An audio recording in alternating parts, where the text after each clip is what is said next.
Quaid Azam Part 243. Mahadev Desai had written in the Harijan of Sir Stafford Cripps' proposals as being stillborn. It was only Bhulabhai Desai and Nehru who assessed differently, but their views could not immediately influence, leave alone override those of the others. Indeed, Gandhi considered Cripps' proposals as a post-dated check on Singh Bank.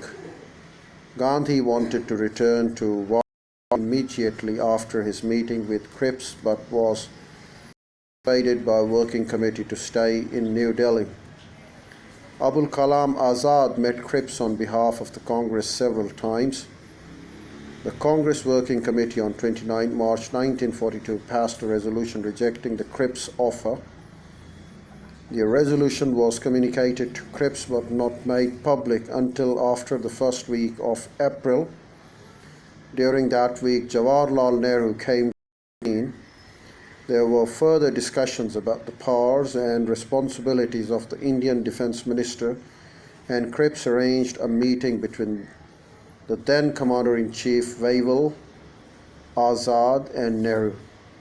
Despite Gandhi's and Patel's opposition, the majority of the Congress committee supported Nehru and would then have accepted the British government proposals, but for their sudden withdrawal by Churchill.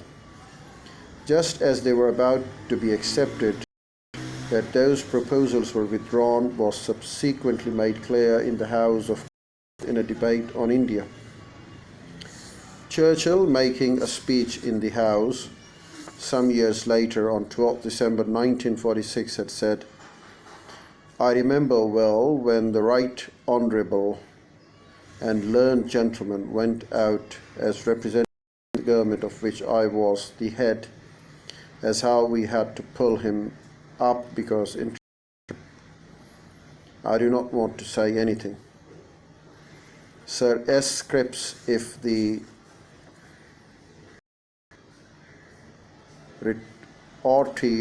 retired honourable gentleman intends to disclose what passed between me and the cabinet on that occasion, I hope he will disclose it all.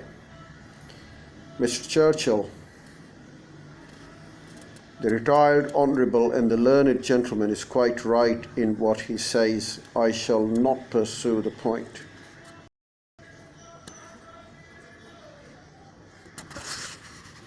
The fact that the failure of the Cripps mission is attributable to Churchill's attitude is further borne out in Colonel Louis Johnson's reaction. "Cripps is sincere, knows his matter should be solved. He and Nehru could solve it in 5 minutes if Cripps had any freedom or authority.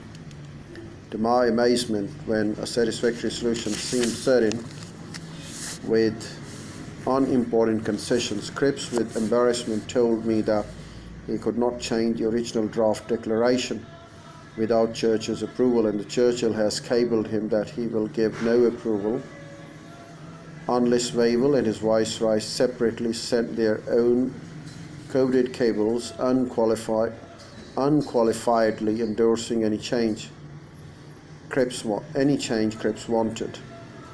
I never lost confidence until then. London wanted, Congress refusal. On 11 April 1942, Churchill informed Roosevelt of the failure. Roosevelt immediately cabled back suggesting the Cripps should continue to stay in India until one more final effort had been made to prevent a breakdown in the negotiation. Churchill replied that Cripps had already left India.